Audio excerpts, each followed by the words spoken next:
রাজ্যে আসছে আরো ২৭ কোম্পানি কেন্দ্রীয় বাহিনী, এমনটাই সিদ্ধান্ত জাতীয় নির্বাচন কমিশনের। ইতিমধ্যেই রাজ্যে ১৫০ কোম্পানি কেন্দ্রীয় বাহিনী এসেছে।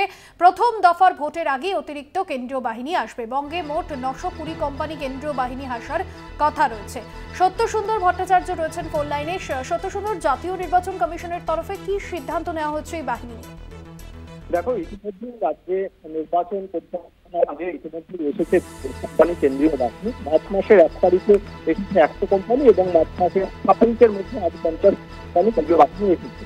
শুধুমাত্র প্রথম দফা নির্বাচন রাজ্যের বিভিন্ন জায়গায় ইতিমধ্যেই এই দেশি কোম্পানি কেন্দ্রীয় বাহিনী তারা রুট মার্চ করছে, টহলদারি করছে এবং ভোটারদের মনোবল বৃদ্ধি করার লক্ষ্যেই কিন্তু এই দেশীয় কোম্পানি এসছে। আরো অতিরিক্ত ২৭ কোম্পানি কেন্দ্রীয় বাহিনী প্রথম দফা নির্বাচনের আগেই রাজ্যে আসতে চলেছে। আগামী ২-৩ দিনের মধ্যেই এই অতিরিক্ত ২৭ কেন্দ্রীয় বাহিনী আসবে।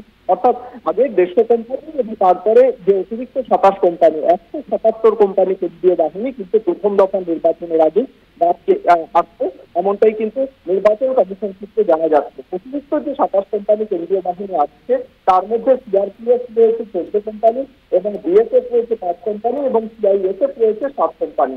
অর্থাৎ ইতিমধ্যেই যে কোম্পানি দেশীয় কোম্পানি কেন্দ্রীয় বাহিনী এসেছে টহলদারির কাজে, রুট মার্চের কাজে, এই অতিরিক্ত ২৭ কোম্পানি কেন্দ্রীয় বাহিনী তাদেরকেও কিন্তু প্রথম দফা নির্বাচনের আগে যে ৩টি জায়গায় প্রথম দফা নির্বাচন রয়েছে, কোচবিহার, আলিপুরদুয়ার এবং জলপাইগুড়ি, এই ৩টি লোকসভা কেন্দ্রে কিন্তু এই কেন্দ্রীয় বাহিনীকে রুট মার্চের কাজে, টহলদারির কাজে, এমনকি ভোটারদের যাতে কোনোভাবেই কোনো আশঙ্কা পরিস্থিতি বিঘ্নিত না হয় সেই লক্ষ্যেই কাজে লাগানো হয়।